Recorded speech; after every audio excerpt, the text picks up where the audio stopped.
The Grand Plaza Hotel ballroom fell silent. Eleanor Miller sat in her wheelchair, watching as her husband Victor wrapped his arm around his pregnant mistress in front of 200 stunned guests. "I'd like to introduce you all to Olivia," Victor announced proudly. "Not just as our company's new creative director, but as the mother of my child and the future I've always dreamed of." Cameras flashed as Victor looked directly at Eleanor, his disabled wife of 12 years, with something between pity and disdain. "Sometimes life gives us a second chance at happiness," he continued, raising his champagne glass. But as tears welled in Eleanor's eyes, something unexpected happened. She smiled, and that smile sent a chill down Victor's spine. "Before we dive into the story, let us know where you're watching from." 3 years earlier, Eleanor and Victor Miller were the golden couple of the architectural world. Their modern glass home overlooking the city perfectly reflected their success. He, the charismatic businessman who made deals happen. She, the brilliant architect whose designs won awards and changed skylines. They complemented each other perfectly, recalled Diana, Eleanor's former colleague. Victor knew how to sell Eleanor's vision, and Eleanor knew how to make Victor's promises reality. But everything changed on a rainy Tuesday in November. The accident at the Riverside development should have been impossible. Safety protocols were Eleanor's obsession, yet somehow a temporary platform collapsed while she was inspecting the 14th floor of their newest project. "The fall shattered her spine," explained Dr. Rosario, the neurologist who treated Eleanor. "We initially weren't sure if she would walk again." After 3 surgeries and months of painful rehabilitation, Eleanor could manage short distances with walking aids, but remained dependent on a wheelchair for daily life. Her once busy schedule of site visits and design meetings shrank to physical therapy appointments and doctor visits. And Victor, the man who had vowed to stand by her side in sickness and in health, began a subtle but unmistakable withdrawal. To the outside world, Victor Miller remained the devoted husband. He hired the best specialists, renovated their home for accessibility, and spoke movingly at charity galas about their journey. "My wife has shown incredible courage," he would say, his hand resting protectively on Eleanor's shoulder. "Her resilience inspires me every day." But behind closed doors, a different reality was emerging, one of cold silences, missed dinners, and growing resentment. The Berkeley Foundation's annual fundraiser was in full swing, crystal chandeliers casting a warm glow over San Francisco's elite. Eleanor Miller sat near the edge of the grand ballroom, her wheelchair positioned at a table partially hidden behind a large floral arrangement. From her vantage point, she could observe her husband Victor commanding the room. At 42, he remained strikingly handsome, his salt and pepper hair and tailored tuxedo giving him the distinguished air of success. He moved effortlessly between groups, each laugh and handshake cementing business relationships worth millions. "He certainly knows how to work a room," remarked an older woman who had joined Eleanor at her table. "Your husband has the mayor eating out of his hand." Eleanor smiled politely. Victor's always been good with people. What she didn't say was how she had begun measuring the distance between them, not just the physical space across the ballroom, but the growing emotional chasm that had opened since her accident. They had met 15 years earlier at Cornell University's architecture program. Eleanor Chen,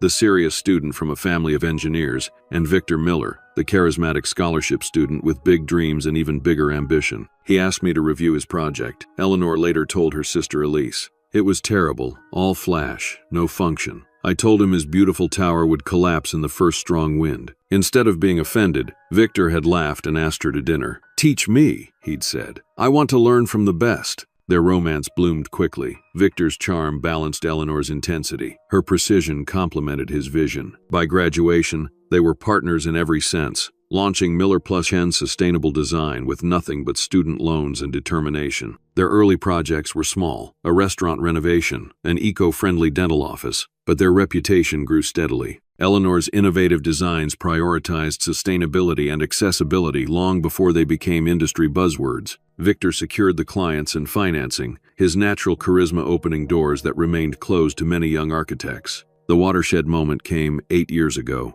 winning the commission for the Canopy, a mixed-use development that transformed an abandoned industrial site into an award-winning green community. "The Canopy put us on the map," Victor often said in interviews. "That's when I knew we were going to change the world." Success brought wealth, recognition, and increasingly ambitious projects. The small firm expanded, becoming Miller Development Group, the name change a subtle shift that Eleanor had initially resisted, but eventually accepted as good business. Their personal life seemed equally charmed. Weekends at their cabin in Sonoma, vacations exploring architectural wonders across Europe and Asia, Plans for children, postponed repeatedly for just one more big project, until those conversations gradually faded.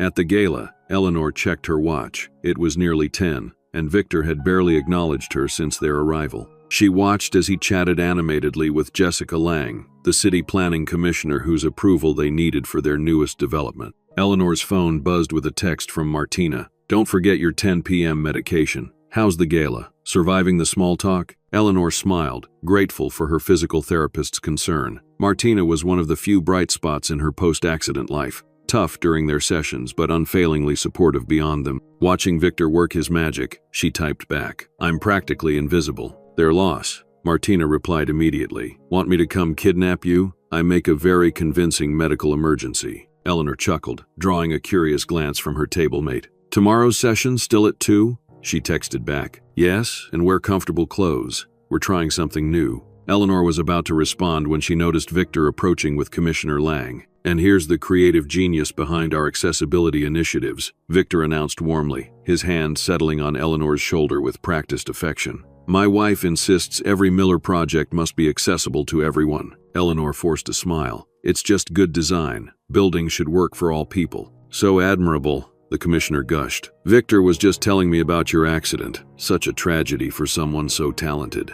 Eleanor maintained her smile even as she registered Victor's narrative at work, casting her as the inspiring tragedy, her career spoken of in the past tense. "I still consult on all our projects," Eleanor said firmly. "In fact, I've been working on some modifications to the Westridge proposal that I'd love to discuss with your office." The commissioner looked momentarily confused, glancing at Victor, who smoothly interjected, "Eleanor likes to keep her hand in things when her health permits. Now, Jessica, about that height variance." And just like that, Eleanor was sidelined from her own project. She watched as Victor guided the commissioner away, already deep in technical discussions that once would have been Eleanor's domain. Later that night, as their driver helped Eleanor into their modified SUV, Victor checked his phone, his face illuminated by the screen's glow. "Draymond wants to meet for breakfast before the board presentation," he said, not looking up. "I'll have Agnes bring your breakfast tray in the morning." "I could come to the presentation," Eleanor suggested. "It is our company." Victor's smile was thin. "It's just financials. Terribly boring. Better you rest for your therapy session." At home, their modern mansion had been retrofitted with ramps and elevators after Eleanor's accident. What was once their showpiece of architectural innovation now felt to Eleanor like an elaborate cage. Victor helped her into the elevator with practiced efficiency, supportive but distant, like a nurse with a patient. In their bedroom, he laid out her nightgown and medication while she wheeled herself into their accessible bathroom. Staring at her reflection, Eleanor noted the changes 3 years had wrought. Still beautiful at 39, but her face had thinned, dark circles permanent fixtures under her eyes. Her once athletic body, now altered by both injury and inactivity, felt like a stranger's. When she emerged, Victor was already in bed, scrolling through his phone. Martinelli confirmed the investment, he mentioned without looking up. $30 million for the Parkside development. "That's wonderful," Eleanor said, struggling slightly as she transferred from her wheelchair to the bed. Victor didn't move to help, something that once would have shocked her but now felt routine. "I'll be heading to Chicago next weekend to finalize details," he continued. "Just 2 nights." Eleanor nodded, noting another business trip added to Victor's increasingly busy travel schedule. "The Chicago team could come here," she suggested. "Or I could come with you. I haven't traveled in months." Victor finally looked up from his phone, his expression a mixture of impatience and pity. "Eleanor, be realistic. The logistics of traveling with your situation, it's complicated. The team needs my undivided attention." The words stung, but Eleanor had grown accustomed to such subtle dismissals. "Of course," she said quietly. "It makes sense." Victor reached over and patted her hand, a gesture that felt more patronizing than affectionate. "That's my practical girl. Now take your medication. You know how you struggle to sleep without it." Eleanor obediently swallowed the pills Victor handed her, wondering when she had become someone who accepted these small humiliations without protest. As Victor turned off his light and settled into sleep, Eleanor lay awake, staring at the ceiling. Their bedroom, like their marriage, had been redesigned after her accident.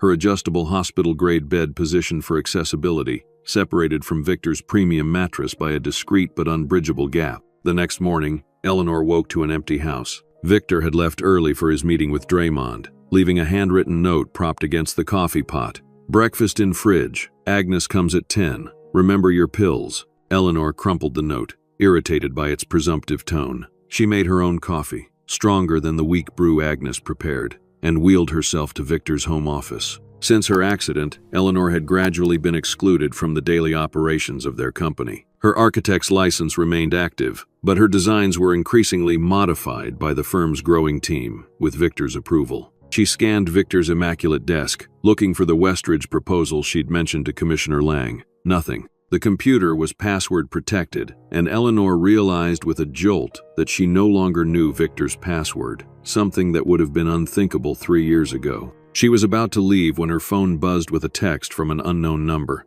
"I'm sorry, but you deserve to know the truth about your husband." Eleanor stared at the message, her heart racing. Attached was a photo that would change everything. Victor, his arm wrapped intimately around a beautiful younger woman with a visibly pregnant belly, exiting what appeared to be a private medical clinic. The timestamp showed yesterday afternoon, when Victor had claimed to be in meetings preparing for the board presentation. The photograph burned in Eleanor's mind as she waited for Victor to return home. The pregnant woman's face was unfamiliar, but the look of tenderness on Victor's face was one Eleanor hadn't seen directed at her in years. When Victor finally arrived that evening, Eleanor had composed herself, the phone with the damning photograph tucked into her wheelchair pocket. "How was the board presentation?" she asked casually as he loosened his tie. "Successful. We secured the funding for the Westridge expansion." Victor poured himself a scotch, not offering Eleanor one as he once would have. "How was therapy?" "Enlightening," Eleanor replied. "Victor, who is Olivia?" The question hung in the air. Victor's hand paused mid-sip, the only indication that the name meant anything to him.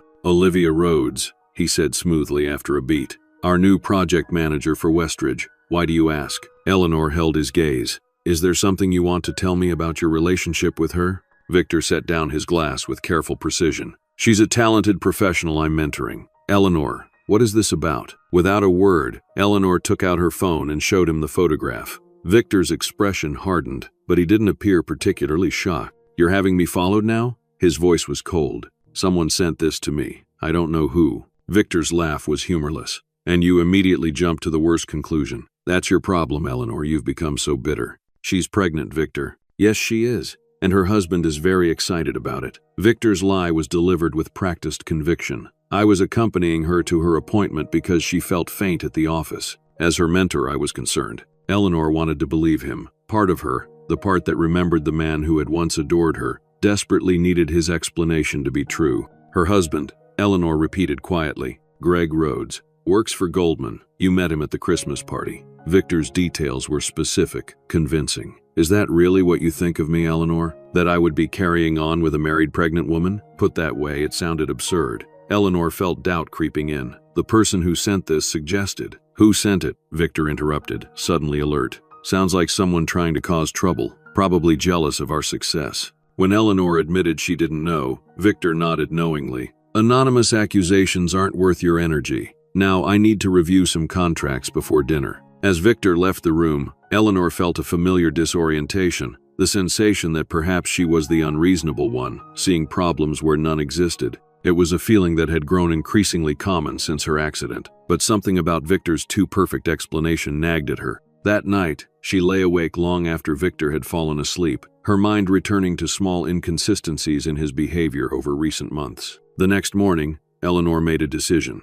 If Victor was telling the truth, nothing to worry about. But if he wasn't— "Agnes," she called to their housekeeper, "I'd like to do some online shopping this afternoon. Could you help me set up my laptop in Victor's office? The light is better there." Once alone in Victor's office, Eleanor moved quickly. First, she positioned a small wireless camera she had ordered weeks ago for security purposes, hiding it among the books on Victor's shelf. Then she began searching through his desk drawers. Most contained ordinary business documents, but in the back of the bottom drawer, she found a small key she didn't recognize. Pocketing it, she continued her search until Agnes called her for lunch. Over the next week, Eleanor established a new routine. Each day while Victor was at work, she reviewed the footage from the hidden camera, searching for anything unusual. Most evenings, Victor spent a few hours in his office, reviewing documents or making calls. Nothing suspicious. Then came Tuesday night. Victor entered his office at his usual time but locked the door, something he rarely did.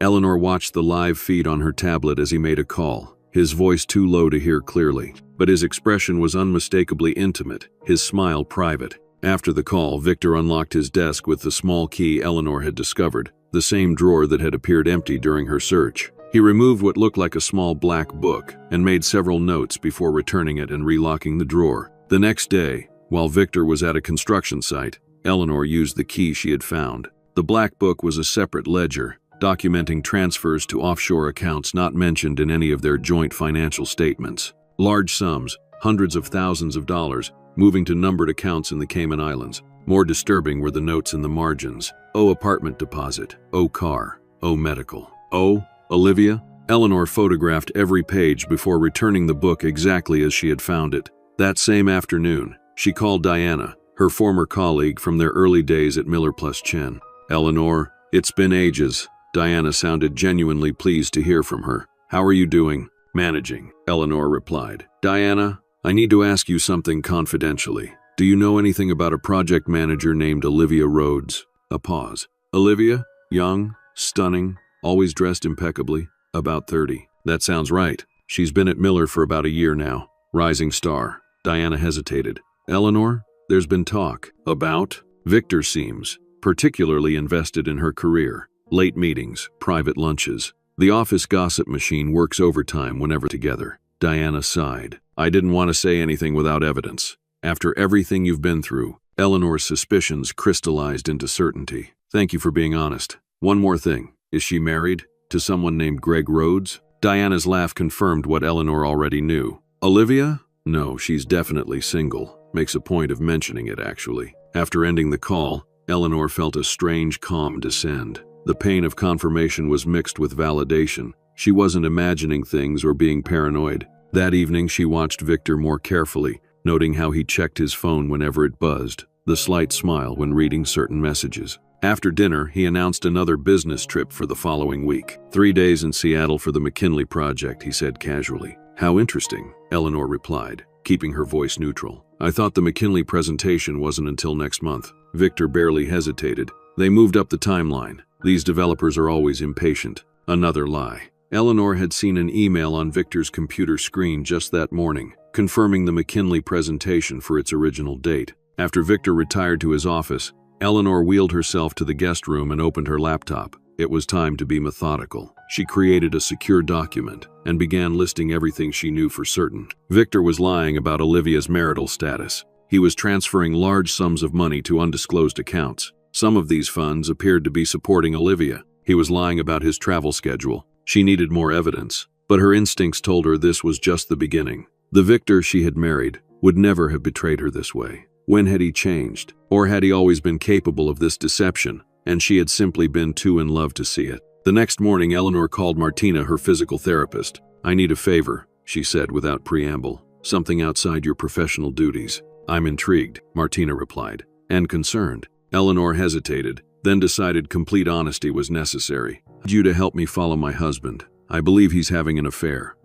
Silence. "Then, I'll pick you up at 7. Something dark." That night, Martina drove them to an upscale restaurant in her modest Honda, parking where they could see the entrance. Sure enough, at 8:15, Victor arrived, not in his usual Tesla but in an Uber. 10 minutes later, a sleek black Mercedes pulled up, and Olivia emerged, her pregnancy now unmistakable even beneath her elegant coat. Eleanor watched through binoculars as Victor greeted Olivia with a kiss that was decidedly not mentorship, his hand lingering on her pregnant belly with obvious pride. "I've seen enough," Eleanor said quietly. Martina squeezed her hand. "What now?" "Now I find out how deep this goes." Over the next 2 weeks, Eleanor built her case methodically. She discovered credit card statements showing jewelry purchases from Tiffany that she had never received. She found reservations for a weekend getaway in Napa during Victor's supposed Seattle trip. Most disturbingly, she uncovered documents for a luxury penthouse purchased in Victor's name alone, not listed among their marital assets. The property was in the Archer,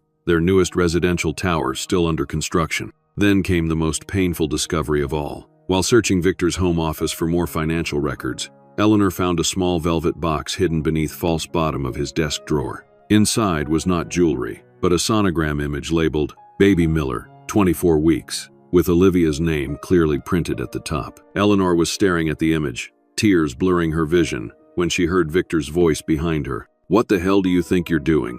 She turned to find him in the doorway, his expression a combination of rage and panic. "Finding the truth," she replied, holding up the sonogram. "Your mentee is carrying your child." Victor's face hardened. "You had no right to go through my things." "No right?" Eleanor's voice rose. "I'm your wife. That sonogram should have been our baby. This is exactly why I kept it from you," Victor snapped. "Look at you. Emotional, hysterical. You're not stable enough to handle the truth." "Not stable?" Eleanor was incredulous. "You're having an affair? Moving money offshore? Buying property I know nothing about? And I'm not stable?" Victor stepped closer, his voice lowering to a dangerous calm. "Eleanor, you haven't been well since the accident. The doctors warned me about potential psychological effects from your trauma and medications, paranoia, delusions of persecution. Don't you dare," Eleanor whispered. "Don't you dare try to make my mental health." But Victor continued, his tone shifting to concern so convincing it was almost believable. "I've been worried about you for months.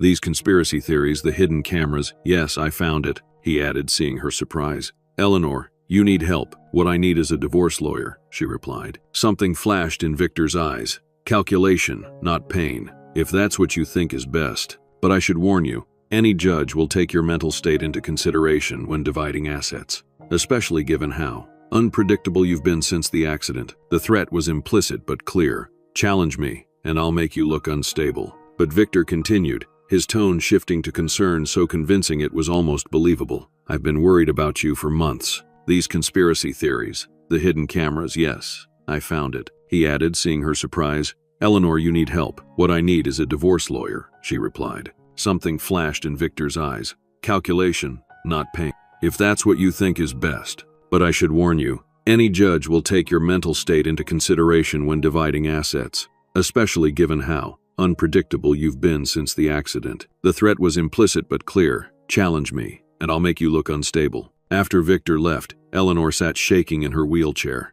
the sonogram still clutched in her hand. She had expected anger, perhaps even relief at being discovered. But this calculated gaslighting was something far more sinister. That night, Eleanor overheard Victor on the phone in his office, the door not quite closed. "She found the sonogram," he was saying quietly. "No, don't worry. I've been documenting her erratic behavior for months. My lawyer says we have options." "Yes, a psychological evaluation would be the first step. Of course, I'll make sure you and the baby are taken care of." Eleanor wheeled herself silently back to her room, cold realization washing over her. Victor wasn't just planning to leave her. He was laying groundwork to potentially have her declared mentally incompetent. The implications were staggering. Control of her medical decisions, her finances, her very freedom. For the first time since discovering Victor's betrayal, genuine fear gripped her. This was no longer just about infidelity. It was about survival. The next morning, Eleanor woke with a clear head and a decision. If Victor wanted war, she would need to be strategic about her response.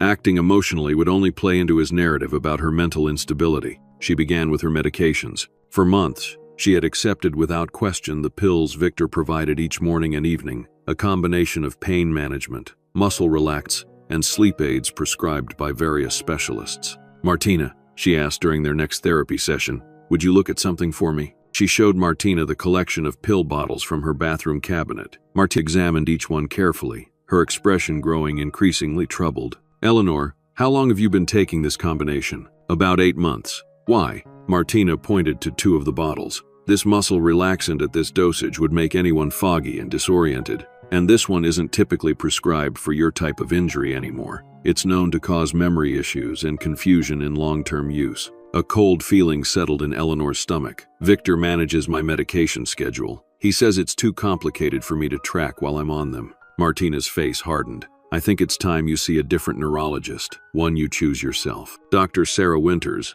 a neurologist recommended by Martina, reviewed Eleanor's medical history with growing concern. "Mrs. Miller, several of these medications are contradicted for your condition, and the dosages are unusually high." She looked up from tablet. "Who has been overseeing your prescription regimen?" "My primary physician, Dr. Hendricks," Eleanor replied. "He works closely with my husband." Dr. Winters frowned. "I see multiple prescriptions from different specialists, but limited consultation between them." She hesitated. "With your permission, I'd like to run some blood work and develop a more appropriate treatment plan." The test results confirmed Dr. Winters' suspicions. Eleanor's blood showed higher levels of certain medications than prescribed, suggesting someone had been increasing her dosages without medical authorization. This combination would cause fatigue, confusion, and memory issues, Dr. Winters explained gently. It may have even been hindering your physical recovery. With the doctor's guidance, Eleanor began carefully tapering off the unnecessary medications. The process was uncomfortable,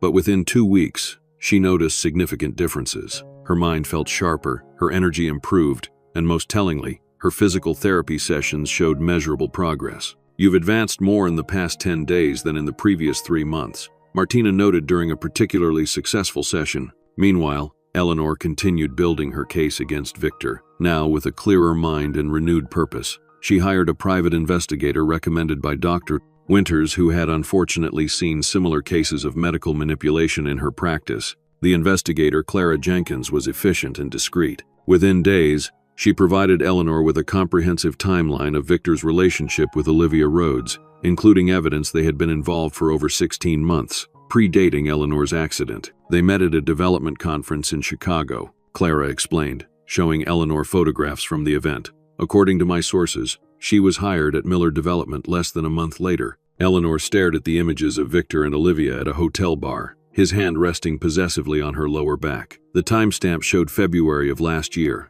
3 months before her accident. There's something else you should know, Clara continued, hesitation in her voice. I looked into the inspection records for the construction site where your accident occurred, and the temporary platform that collapsed had been flagged for reinforcement the previous week. The work order was signed off as completed, but there's no record of the actual repairs being done. Eleanor frowned. That happens sometimes on busy sites. Documentation gets ahead of the actual work. True, Clara agreed. But the signature on the completion form? It belongs to Victor Miller. Eleanor's blood ran cold. Are you suggesting Victor knew the platform was unsafe when I visited the site? Clara chose her words carefully. I'm saying the timing is concerning. The accident happened 3 weeks after Miss Rhodes was hired, on a site that Victor had personally signed off as safe, despite documented structural concerns. The implication was almost too monstrous to contemplate. Eleanor had always assumed her fall was a tragic accident. The idea that Victor might have knowingly allowed her to use unsafe equipment was unthinkable. Yet as she reviewed the evidence Clara had gathered,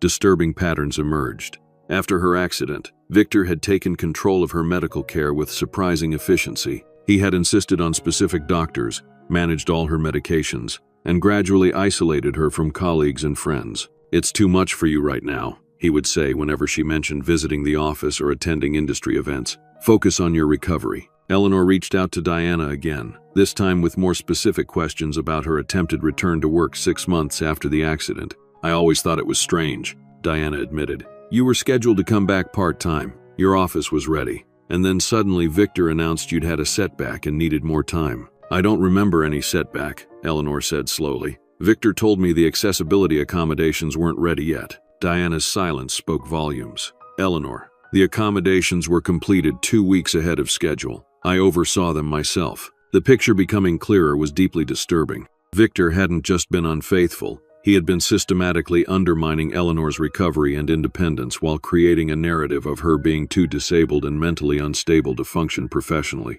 With Martina's help, Eleanor connected with a rehabilitation specialist who designed an intensive therapy program away from Victor's watchful eye. 3 times a week, while Victor believed she was attending art therapy sessions, suggested by him and supposedly supervised by a therapist who was actually Martina's cousin, Eleanor was actually working to rebuild her strength and mobility. Progress was slow but steady. As the unnecessary medications left her system, Eleanor found she could stand for longer periods and even take several steps with just a cane. Achievements Victor had repeatedly told her were unlikely given her condition. He was never at the doctor appointments, was he? Eleanor asked Martina one day. The ones where they supposedly told him my prognosis was poor. Martina shook her head. I reviewed your complete medical records. Several specialists noted good potential for significant recovery with aggressive physical therapy. Therapy Victor repeatedly canceled or rescheduled. Armed with this knowledge, Eleanor contacted Rafael Dominguez, an attorney specializing in elder abuse and financial fraud. Though she wasn't elderly, Rafael explained that many of the same legal protections applied to disabled individuals being exploited by caregivers or family members. What you're describing is a textbook case of medical gaslighting and financial exploitation, Rafael explained during their confidential meeting. The medication manipulation alone is potentially criminal. I need to be careful, Eleanor explained. Victor has significant resources and connections, and he's been documenting my supposed mental instability to use against me. Raphael nodded grimly. Then we document everything and prepare for the right moment. Most importantly, we ensure your physical safety while we build the case. Safety had become a genuine concern. As Eleanor reduced her medication and became more clear-headed, Victor's behavior grew increasingly controlling. He installed a security system that sent him alerts when exterior doors opened. He began checking her pill bottles to ensure she was compliant with her medication regimen, forcing Eleanor to develop elaborate systems to maintain her deception. Through Clara's investigation,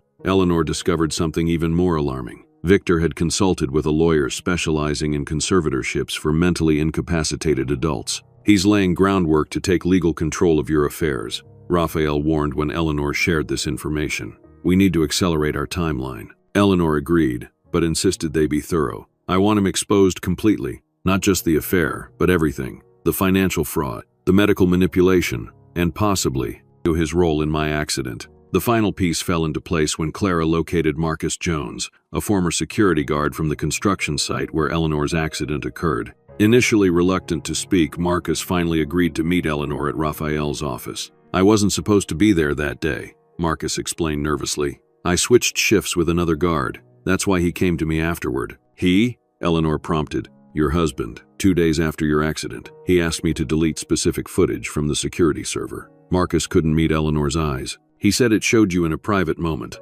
upset, crying, and he wanted to protect your dignity. Offered me $5,000 cash. Did you delete it? Raphael asked. Marcus nodded. But I'm not completely stupid. I made a copy first. Insurance, you know. Never thought I'd need it. The footage, stored on an old flash drive Marcus had kept hidden, was grainy, but clear enough. It showed Victor on the construction site early on the morning of Eleanor's accident, examining the temporary platform. The timestamp was 6:42 a.m., almost 3 hours before Eleanor's scheduled inspection. More damning was the second clip from the same morning, Victor speaking with the site foreman, pointing to the platform, then handing him an envelope. The foreman nodded, pocketed the envelope, and walked away. No work was done on the platform. Eleanor watched the footage in horrified silence. While it wasn't definitive proof that Victor had intentionally caused her accident, it clearly showed he knew the platform was unsafe and did nothing to prevent her from using it. This crosses into potential criminal territory, Raphael said quietly. Negligence at minimum, attempted manslaughter at worst. Eleanor felt strangely calm as the final pieces aligned.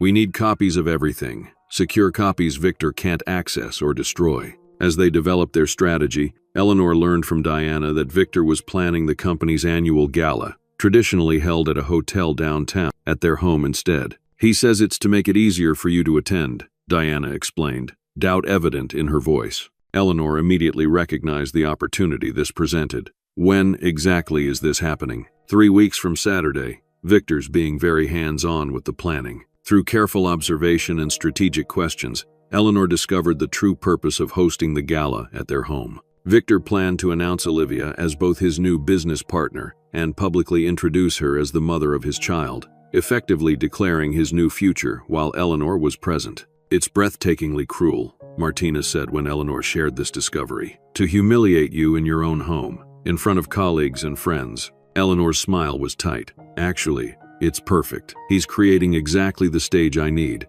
With the gala 3 weeks away, Eleanor moved into high gear, coordinating with her growing team of allies. Raphael prepared legal documents while Clara gathered the final pieces of evidence they needed. Martina intensified Eleanor's physical therapy, focusing on building the stamina she would need for what was to come. We need to be methodical, Eleanor insisted during a strategy session in Raphael's office. Victor is expecting me to either break down or lash out. He's counting on emotional reactions he can use to support his narrative about my mental state. Raphael nodded approvingly. The evidence we've gathered is compelling, but timing and presentation will be crucial. Eleanor had reconnected with her twin sister Elise, from whom she'd grown distant in recent years, a separation she now recognized as part of Victor's systematic isolation tactics. He always said you were too busy with your cybersecurity projects to visit, Eleanor explained during their tearful reunion. Elise's face hardened. I tried to visit many times after your accident. Victor always said you were too tired or in too much pain to see anyone. She squeezed Eleanor's hand. I knew something was wrong when my birthday gifts to you went unacknowledged. We've never missed each other's birthdays. With her background in digital security, Elise proved invaluable to their efforts. She helped Eleanor access Victor's password-protected files, revealing a trove of incriminating information. Emails discussing the offshore accounts where he'd hidden millions in company profits. Correspondence with Olivia dating back to before Eleanor's accident. Communications with doctors instructing them to emphasize Eleanor's limitations rather than potential recovery. Research on medications known to cause cognitive impairment and confusion. Detailed plans for the penthouse being prepared for Olivia, paid for with funds from their charitable foundation. He's been embezzling from our foundation? Eleanor was stunned. The Miller Foundation for Accessible Design had been her passion project, funding ramps, elevators, and other modifications to make public spaces accessible to everyone. According to these records, he's diverted over $2 million in the past year alone, Elise confirmed, scrolling through financial documents. The money supposedly went to accessibility projects that were never completed. The depth of Victor's betrayal seemed bottomless. Beyond the affair and medical manipulation, he had corrupted Eleanor's life's work, using funds meant to help disabled people to instead finance his new life with Olivia. Eleanor insisted on maintaining absolute secrecy as they prepared. She continued taking the placebos Martina had prepared in place of her actual medications, allowing Victor to believe she remained foggy and dependent. She feigned excitement about the upcoming gala, even offering suggestions for the menu and decorations. "I want everything to be perfect," she told Victor with carefully calibrated enthusiasm. "It's been so long since I've been part of a company event." Victor's smile didn't reach his eyes. "That's the spirit, Eleanor. It's important for everyone to see us together as a united front." The irony of his statement wasn't lost on Eleanor. 2 weeks before the gala, Eleanor met with Camila Vega, an investigative journalist known for her exposés on corporate corruption. Raphael had insisted on this connection, arguing that media coverage would provide an additional layer of protection. Once this is public, it becomes much harder for Victor to retaliate or spin the narrative, Raphael explained. Camila was instantly engaged by Eleanor's story. "This goes beyond a personal betrayal," she noted, reviewing the evidence. "The foundation fraud, construction safety violations, potential medical malpractice. It's systematic corruption with real victims. I want to be very clear," Eleanor emphasized. "This isn't about revenge. It's about accountability and ensuring Victor can't do this to anyone else." Camila studied Eleanor carefully. "Your restraint is remarkable, considering what you've endured." Eleanor's smile was tight. "I've had a lot of time to think while sitting in this wheelchair." As the gala approached, Eleanor worked with Elise to ensure their technological preparations were flawless. Hidden cameras were strategically placed throughout the main level of their home. The presentation system Victor planned to use for his company announcement was subtly modified to allow Eleanor to take control when needed. "He won't be able to shut it down remotely," Elise assured her. "Once you initiate the sequence, it will complete regardless of what anyone does." Victor remained oblivious to these preparations, interpreting Eleanor's increased energy as excitement about returning to social life. If he noticed she was taking slightly longer trips around the house in her wheelchair, or occasionally standing to reach something from a shelf, he didn't comment, perhaps assuming his gaslighting had been so effective that she wouldn't dare hope for substantial improvement. 1 week before the gala, Eleanor met with City Building Inspector Maria Gonzalez, who had reviewed the documents regarding safety violations at Victor's construction sites. "These aren't minor oversights," Maria confirmed, her expression grave.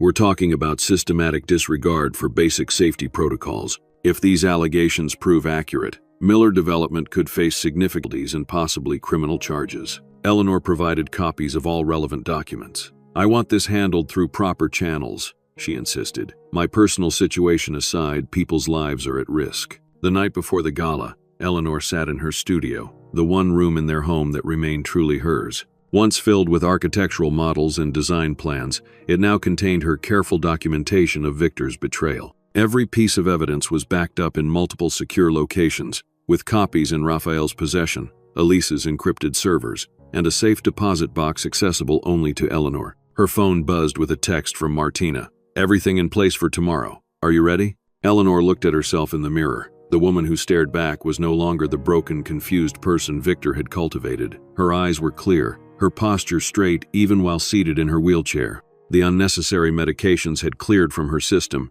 and intensive physical therapy had restored more function than Victor believed possible. "Ready?" she texted back, then added, "He has no idea what's coming." That night, Victor was unusually attentive, bringing Eleanor a cup of her favorite tea as she prepared for bed. "Big day tomorrow," he said with a smile that didn't reach his eyes. Are you excited to see everyone? Eleanor took the tea, noting the familiar slight bitterness that suggested he had added her medication directly to the drink, something he had started doing recently when he suspected she might be skipping doses. Very excited, she replied, pretending to sip while actually letting the liquid fall into the potted plant beside her bed, a trick she had perfected over weeks. It feels like the beginning of something new. Victor's smile widened. That's exactly right. A new chapter. If he noticed the double meaning in their exchange, he gave no indication. As he turned to leave, Eleanor called after him softly. Victor, do you remember what you said to me the day you proposed? About you loved me? He paused, momentarily thrown by the sentimentality of the question. I said many things that day.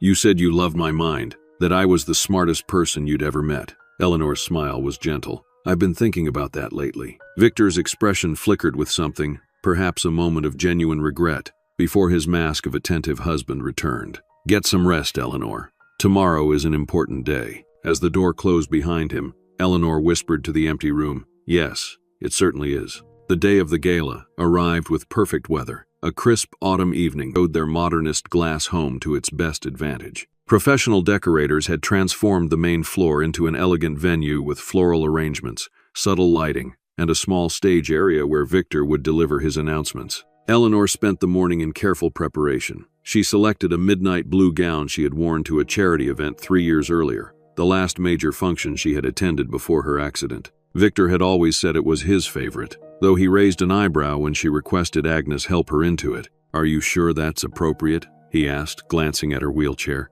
The styling team brought several options that would be more accommodating. I want to wear something that reminds everyone of who I was, who I am, Eleanor replied with a serene smile. Don't worry, Agnes modified it perfectly. By 6 o'clock, staff were making final preparations as Eleanor positioned herself in the salon adjoining the main reception area. From this vantage point, she could observe without being immediately visible to arriving guests. Victor was in his element, moving confidently through the space, directing caterers and checking lighting. He wore a new tuxedo that Eleanor had never seen. Another small betrayal added to the mountain of larger ones. Are we confirmed for 8:30? She overheard him asking his assistant. Yes, Mr. Miller. The car is picking up Miss Rhodes at 8:15. All board members and key investors have confirmed attendance. Victor nodded, satisfaction evident in his expression. Perfect. Make sure Eleanor's wheelchair is positioned near the back once guests arrive. Visible enough for appearance's sake, but not centrally located. The casual cruelty of his instruction confirmed what Eleanor already knew. Tonight was designed to sideline her while Victor claimed his new future.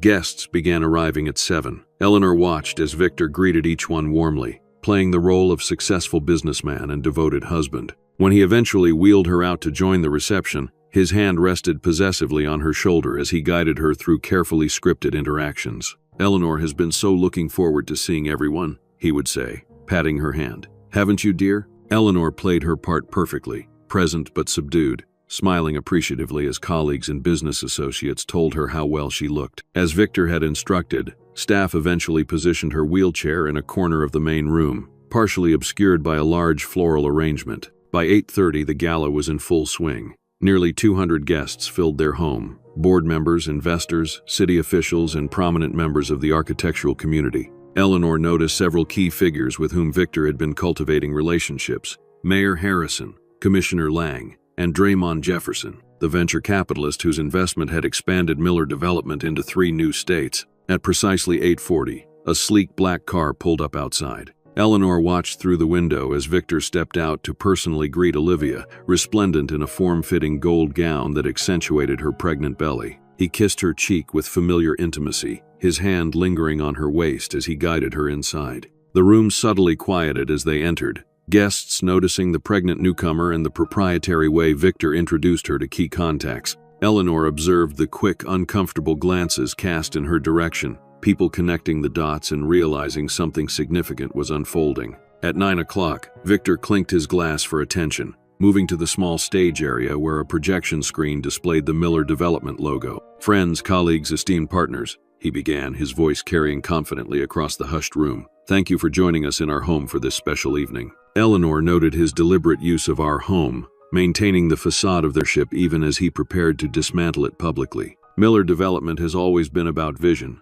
Victor continued, about seeing possibilities where others see only obstacles. Tonight, I'm excited to share our newest vision, one that will transform not just our skylines, but our company itself. The screen behind him shifted to renderings of an ambitious new development, the Horizon, a mixed-use community featuring striking modern towers surrounded by green space. The Horizon represents our future, Victor declared, expertly building enthusiasm with each practiced phrase. A future that embraces innovation, sustainability, and new leadership. He gestured toward Olivia, inviting her to join him on stage. It's my pleasure to introduce Olivia Rhodes, who joins Miller Development as our new creative director and my partner in bringing the Horizon to life. Applause filled the room, though Eleanor noticed many guests looking uncomfortable, their eyes darting between Victor, Olivia, and Eleanor's wheelchair in the corner. Victor placed his arm around Olivia's waist, his smile broadening. Olivia brings fresh perspective and brilliant design sensibility to our team. Her vision for accessible, sustainable communities aligns perfectly with Miller Development's future direction. The irony was staggering, Victor appropriating Eleanor's lifelong commitment to accessibility as a selling point for his new partner. But tonight is about more than business announcements, Victor continued, his voice softening to a tone Eleanor recognized as his most manipulative. It's about honesty and new beginnings. The room grew uncomfortably quiet as guests sensed what was coming. Life takes unexpected turns, Victor said, looking directly at Eleanor for the first time that evening. Sometimes it brings challenges that change our path entirely. Eleanor maintained perfect composure, her face revealing nothing as Victor continued his carefully crafted narrative. Eleanor's accident 3 years ago changed both our lives profoundly, he said, his expression a masterclass in performative compassion. Through her courage, she has shown what it means to adapt to difficult circumstances. Murmurs of agreement rippled through the audience, everyone appreciating the expected platitudes about her bravery. But life also brings unexpected joy, Victor continued,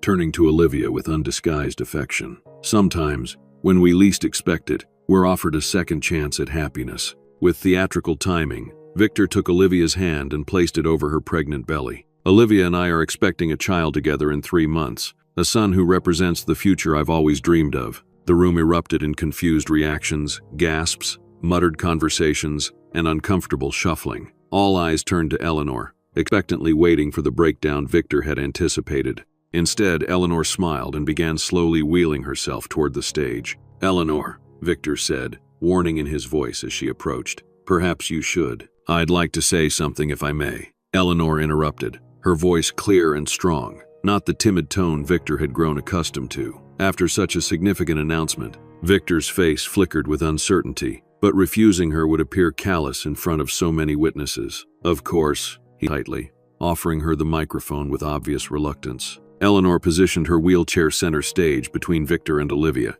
She took the microphone and surveyed the room, friends, colleagues, people who had known her for years but had accepted Victor's narrative about her decline without question. First, I want to congratulate Victor and Olivia, she began calmly. A child is always a blessing, regardless of the circumstances of its conception. Olivia flushed, looking uncomfortably at Victor, who maintained a rigid smile. I've known about their relationship for some time, Eleanor continued, causing another ripple of murmurs through the crowd. Just as I've known about the penthouse Victor purchased for them in the Archer using funds from our charitable foundation. Victor stepped forward, his hand reaching for the microphone. Eleanor, you're upset. Let's not. I'm not upset, Victor. I'm finally clear-headed. Eleanor turned to address the audience directly. Clear-headed because I've spent the past 2 months weaning myself off the unnecessary medications Victor has been giving me.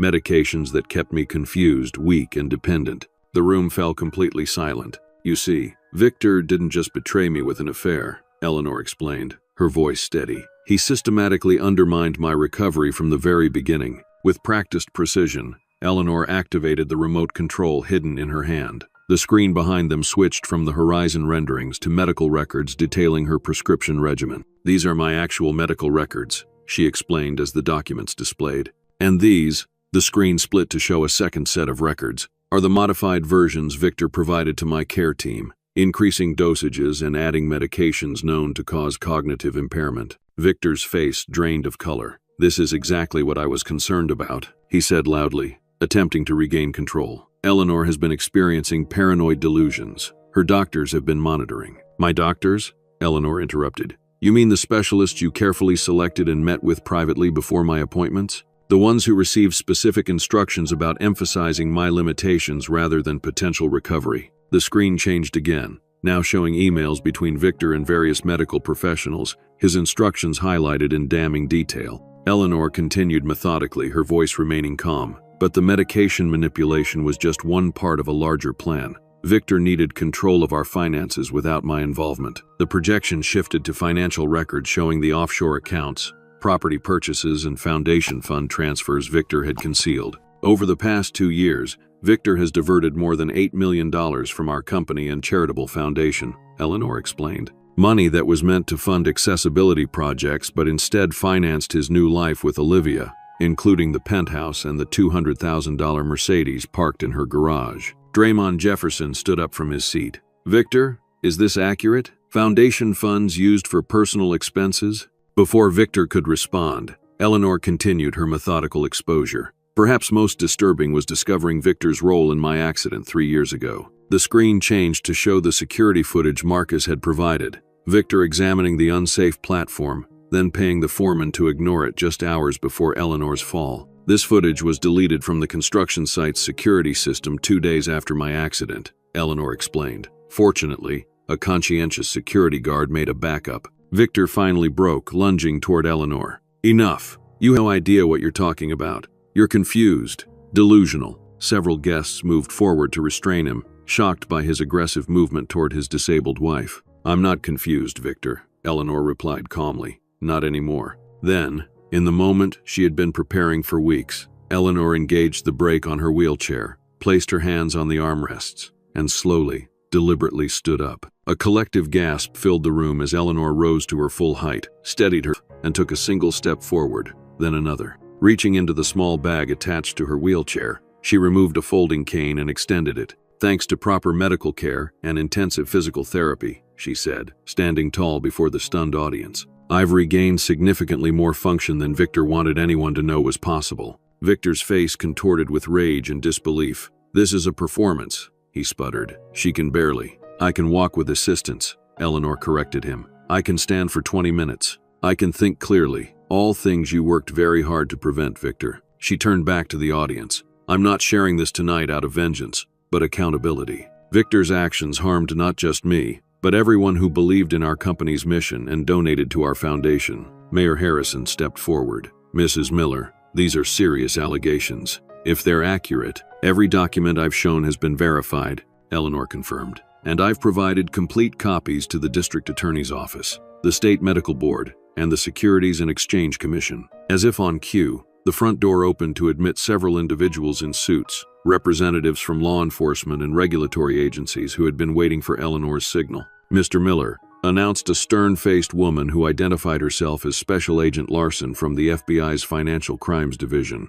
We need to speak with you regarding allegations of wire fraud, embezzlement, and misappropriation of charitable funds. The gala dissolved into chaos as guests began hurriedly departing. Investors made urgent phone calls, and Victor was escorted to a private room for preliminary questioning. Through it all, Eleanor remained standing, supported by her cane, accepting the stunned congratulations and apologies of colleagues who had believed Victor's narrative about her condition. Olivia, pale and shaken, approached Eleanor after Victor was taken away. I didn't know, she said quietly, about the medications, the accident. He told me your condition was largely psychological, that you refused treatment. Eleanor regarded her calmly. What will you do now? Olivia placed a protective hand over her belly. I don't know. Everything I thought I knew. My issue isn't with you or your child, Eleanor said with genuine compassion. Victor is the architect of his own downfall. As the last guest departed, and investigators continued gathering evidence from Victor's home office,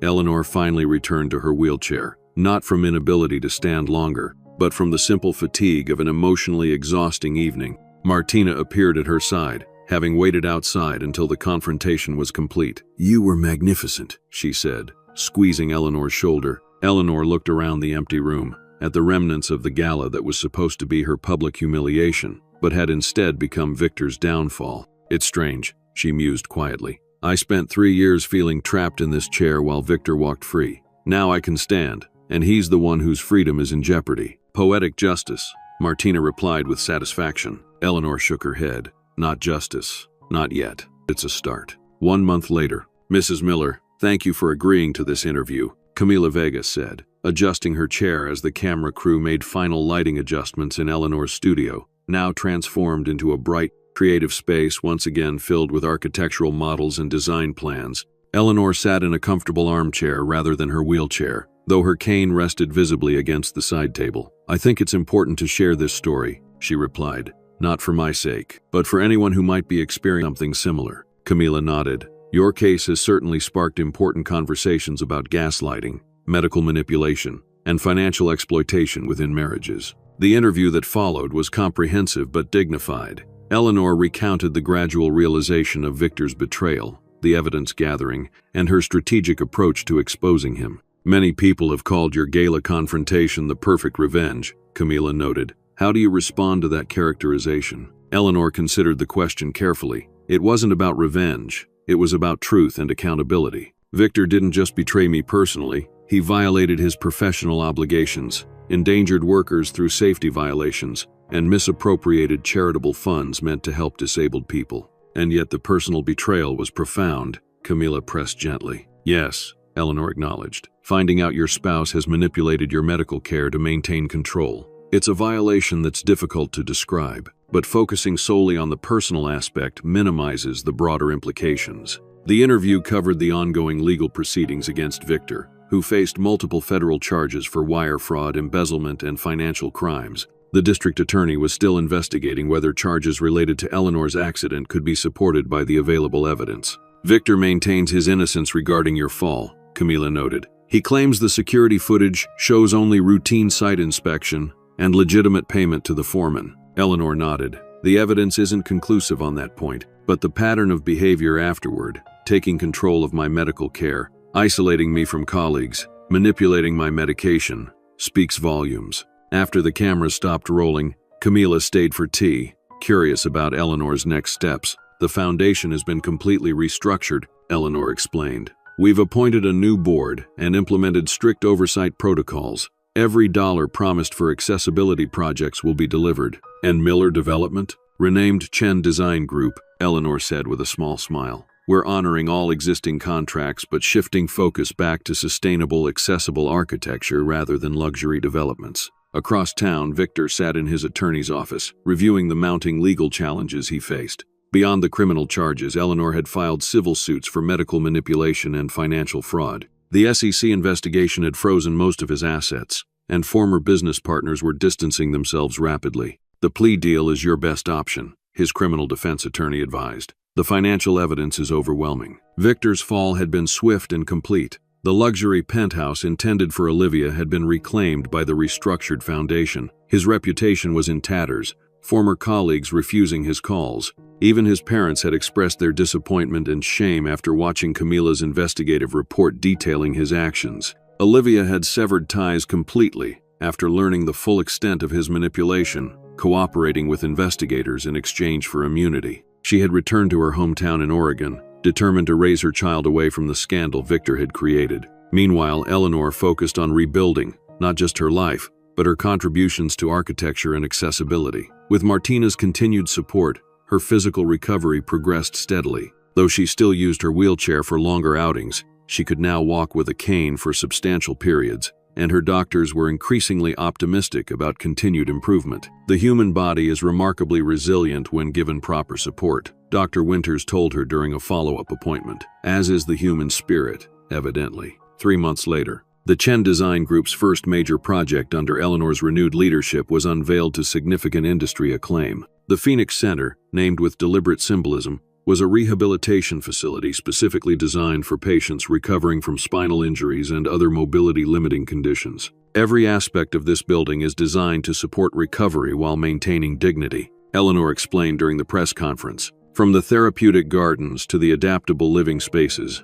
our goal was to create an environment that acknowledges challenges without being defined by them." Martina, who had joined the Phoenix Center as rehabilitation director, stood proudly beside Eleanor at the podium. Their friendship had evolved into a professional partnership that leveraged both women's expertise. The center was funded largely by assets recovered from Victor's fraudulent activities, a fact that gave Eleanor particular satisfaction. What he had intended to use for luxury and deception was now serving those most in need of support and rehabilitation. Eleanor had also reconnected with her sister Elise, who had moved back to San Francisco to be closer. The twins were making up for lost time, rebuilding the close relationship Victor had systematically undermined. He always scheduled something important whenever you planned to visit, Eleanor recalled during one of their weekly dinners. I can't believe I didn't see the pattern. Elise squeezed her hand. Manipulation works because it's subtle. He isolated you gradually, always with seemingly reasonable justifications. With Elise's encouragement,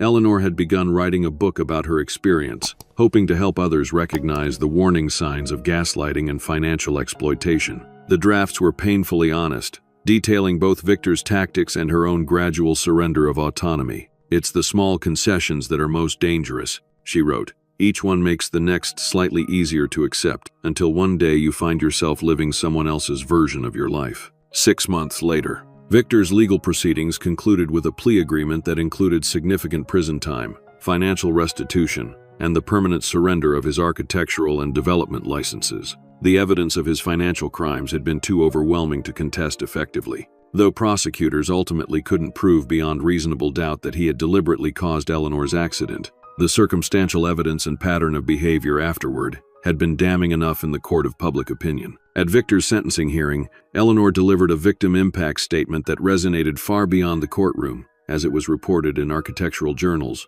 and mainstream media alike. Victor Miller didn't just betray his wife, she stated clearly. He betrayed his profession's ethical standards, his company's mission, and the trust of every person who believed in our commitment to creating spaces that empower rather than limit human potential. She concluded with words that many found unexpectedly compassionate. I hope that during his incarceration, Mr. Miller will have time to reflect on the difference between success and significance, between building a fortune and building a legacy worthy of respect. After the hearing, reporters asked how she felt about the sentence. Justice isn't about vengeance, Eleanor replied thoughtfully. It's about accountability and restoration. The funds Victor stole are being returned to the foundation and will support accessibility projects for years to come. That matters more than the specific length of his sentence. 1 year later, the architectural awards ceremony at Lincoln Center represented Eleanor's full return to professional prominence. As she made her way to the podium, walking slowly but independently with her cane, the standing ovation acknowledged not just the innovative accessible housing project being honored, but her personal journey of resilience. Architecture has always been about problem solving, she began her acceptance speech, about recognizing constraints and finding beauty within them, not despite them. Eleanor glanced toward the front row, where Martina and Elise sat beaming with pride, alongside Diana and other colleagues who had helped rebuild Chen Design Group from the ashes of Miller Development. My experience has deepened my understanding of how profoundly our physical environments affect our sense of capability and independence, she continued. Good design isn't about accommodating disability. It's about recognizing the full spectrum of human ability and creating spaces where everyone can thrive. The housing project being honored, built on the very site where Victor had planned his luxury development, incorporated universal design principles that made it accessible without appearing institutional. More significantly, it included a training center where disabled architects and designers could develop their skills. The Eleanor Chen Scholarship for Inclusive Design, she announced during her speech, will ensure that our profession continues to benefit from diverse perspectives, including those who navigate the world differently because of disability. After the ceremony, Eleanor visited Victor in prison, not for reconciliation but for closure. He had requested the meeting several times and she had finally decided it was time. Victor had aged visibly in the years since his conviction. The confident, charismatic man who had commanded rooms was diminished in his prison uniform, his carefully maintained appearance now marked by premature lines and gray hair. Thank you for coming, he said as they sat across from each other in the visiting room. I wasn't sure you would. Neither was I, Eleanor admitted. An uncomfortable silence stretched between them before Victor spoke again. I've had a lot of time to think about what I did. To you. To us. Eleanor regarded him steadily. And I destroyed something valuable, he said slowly. Not just our marriage, but the partnership we had built. The vision we shared. Eleanor nodded but offered no absolution. Why did you do it, Victor? Was I not enough after the accident? Victor seemed genuinely pained by the question. It wasn't about you not being enough. It was about me not being enough. When you were injured, everyone saw me as the devoted husband caring for his disabled wife. It gave me a role, an identity that brought admiration. But secretly you resented it. Eleanor finished for him. Yes, he admitted quietly. And once I started down that path with Olivia, Maintaining both lives required more and more deception. The medications gave me control when I felt I was losing it. His honesty, while too late, was at least something. Eleanor stood to leave, noting how Victor's eyes widened slightly at seeing her walk independently. "You look well," he said. "The physical therapy must be working." "It is," Eleanor confirmed, "though it would have worked better years ago, without your interference." As she prepared to depart, Victor asked the question she had anticipated. "Can you ever forgive me?" Eleanor considered carefully before answering. "Forgiveness isn't something you're owed, Victor. It's something I might eventually grant myself. The freedom to move forward, without carrying the weight of what you did." She left the prison feeling lighter, not because of any reconciliation with Victor, but because she had faced him on her own terms, standing on her own strength. That evening, Eleanor sat in the garden of her new home, a thoughtfully designed space that accommodated her varying mobility needs while expressing her aesthetic sensibility. She had sold the glass mansion with its painful memories and designed this more modest but far more personal residence. As twilight gathered, she reviewed plans for Chen Design Group's newest project, a mixed-use development featuring intergenerational housing, workspaces, and recreational areas, all designed with universal accessibility principles. Her phone buzzed with a text from Martina. "Phoenix Center just admitted its 100th patient. Celebration dinner tomorrow?" Eleanor smiled, thinking about how much had changed in a year. Victor had intended it to be her public humiliation and his triumphant new beginning. Instead, it had become the catalyst for her rebirth and his downfall. She still used her wheelchair sometimes, when fatigue or pain required it. She had come to see it not as a symbol of limitation, but as a practical tool that expanded her capabilities. Her disability remained a reality, but no longer defined her identity or constrained her potential. Most importantly, she had reclaimed not just her career and independence, but her voice, using it now to advocate for others who might be vulnerable to manipulation and control. "Yes to dinner," she texted Martina back, "and yes to celebration. We have much to be grateful for." As darkness fell, Eleanor looked up at the stars becoming visible above her garden. The path forward wasn't perfect or easy, but it was hers to determine. And after everything, that freedom was the sweetest victory of all. Eleanor's story reminds us all that resilience often grows from our deepest wounds, and that true strength sometimes emerges only after we've been broken. Hit the like button if you found Eleanor's journey powerful, and subscribe to our channel for more stories of resilience, justice, and human courage. Don't forget to ring that notification bell so you never miss a new upload. In the comments below, I'd love to hear your thoughts. Have you ever witnessed or experienced gaslighting? What were the subtle signs that something wasn't right? Your insights might help someone else recognize a similar situation.